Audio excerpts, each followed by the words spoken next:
সমাধান চাও যদি জীবনে মরণে, ফিরে যাও খুঁজে নাও চোখ রাখো কোরআনে। আসসালামু আলাইকুম ওয়া রাহমাতুল্লাহি ওয়া বারাকাতুহু। ইন্নাল হামদুলিল্লাহ ওয়াসসালাতু ওয়াসসালামু আলা রাসূলিল্লাহ।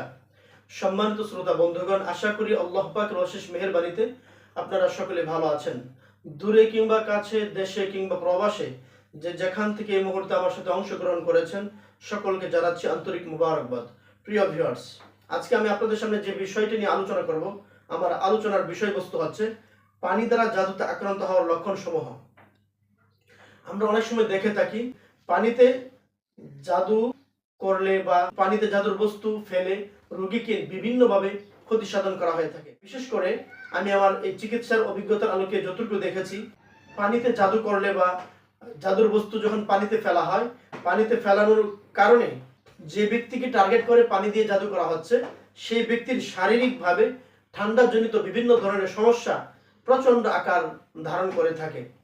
যে ঠান্ডাজনিত সমস্যাগুলো তার কখনোই যেতে চায় না, সারা বছর তার ঠান্ডাজনিত সমস্যা লেগেই থাকে।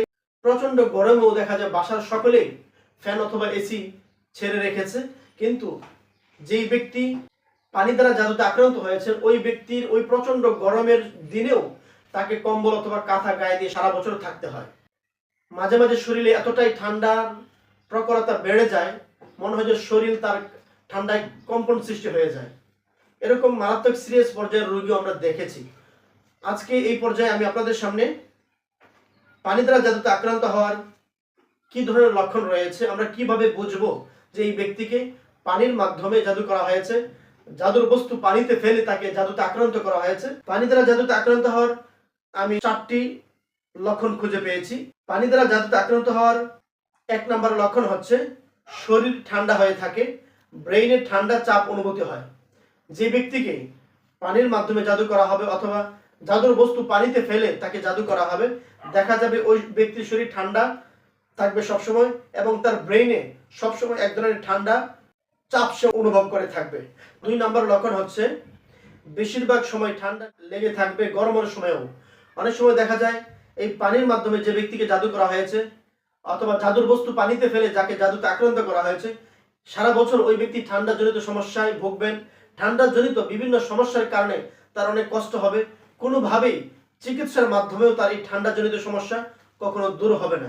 যদি কোনো ব্যক্তির মাঝে এই সমস্যাটি দেখা দেয় এবং সারা বছর ঠান্ডা লেগে থাকার ডক্টরও কোনো কারণ খুঁজে না পান, বিভিন্ন দামি দামি মেডিসিন খাওয়ার পরেও এই সমস্যা কখনোই তার ভালোভাবে যদি না যায়, তখন বুঝতে হবে হয়তোবা পানি দ্বারা জাদুতে আক্রান্ত তিনি হয়েছেন, জাদুর বস্তু পানিতে ফেলে তাকে জাদুতে আক্রান্ত করা হয়েছে, যার কারণে এই ঠান্ডার মাত্রা অতিরিক্ত পরিমাণ বেড়ে গিয়েছে তার এবং ঠান্ডাজনিত সমস্যা সারা বছর তার লেগে থাকে। পানি দ্বারা জাদুতে আক্রান্ত হওয়ার 3 নম্বর লক্ষণ হচ্ছে যে ব্যক্তিকে পানিতে জাদু করা হবে অথবা পানিতে জাদুর বস্তু ফেলে তাকে জাদু করা হবে, সেই ব্যক্তি সর্বদা স্বপ্নে ডুবে যেতে দেখবে। সে যখন ঘুমাবে, ঘুমের মাঝে প্রায় সময় দেখবে সে পানিতে ডুবে যাচ্ছে, এখনই পানিতে ডুবে সে মারা যাবে, তাকে বাঁচানোর মতো কেউ নাই, অর্থাৎ পানির মাধ্যমে সে বড় ধরনের ক্ষতিগ্রস্ত হচ্ছে। স্বপ্নে এ জাতীয় ভয়ঙ্কর ভয়ঙ্কর স্বপ্ন সে দেখে থাকবে।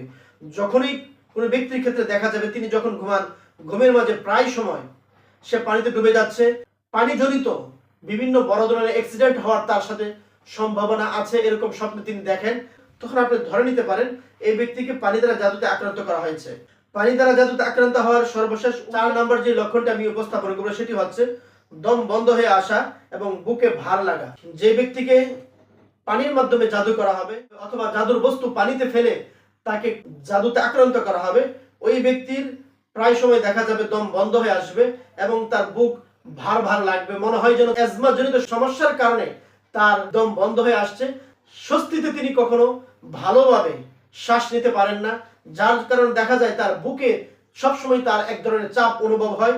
সুতরাং এতক্ষণ আমি আপনাদের মাঝে যে বিষয়টি বোঝাতে চাচ্ছি যে পানি দ্বারা জাদুতে আক্রান্ত হলে একজন ব্যক্তির মাঝে কি ধরনের লক্ষণ দেখা দিতে পারে, কিভাবে বুঝবো যে এই ব্যক্তিটিকে পানির মাধ্যমে জাদুতে আক্রান্ত করা হয়েছে। পানি দ্বারা জাদুতে আক্রান্ত হওয়ার যে সমস্ত লক্ষণগুলো আমি উপস্থাপন করেছি, আশা করি ইতিমধ্যে আমার আলোচনা আপনারা অত্যন্ত মনোযোগ সহকারে শুনেছেন এবং আমার এই আলোচনার মাধ্যমে আমি আশাবাদী অবশ্যই আপনারা উপকৃত হবে। এখনো যদি আপনি আমাদের এই চ্যানেলটি সাবস্ক্রাইব না করে থাকেন, অবশ্যই আপনি আমাদের এই চ্যানেলটি সাবস্ক্রাইব করে ফেলুন এবং সব সময় আমাদের পাশে থাকুন।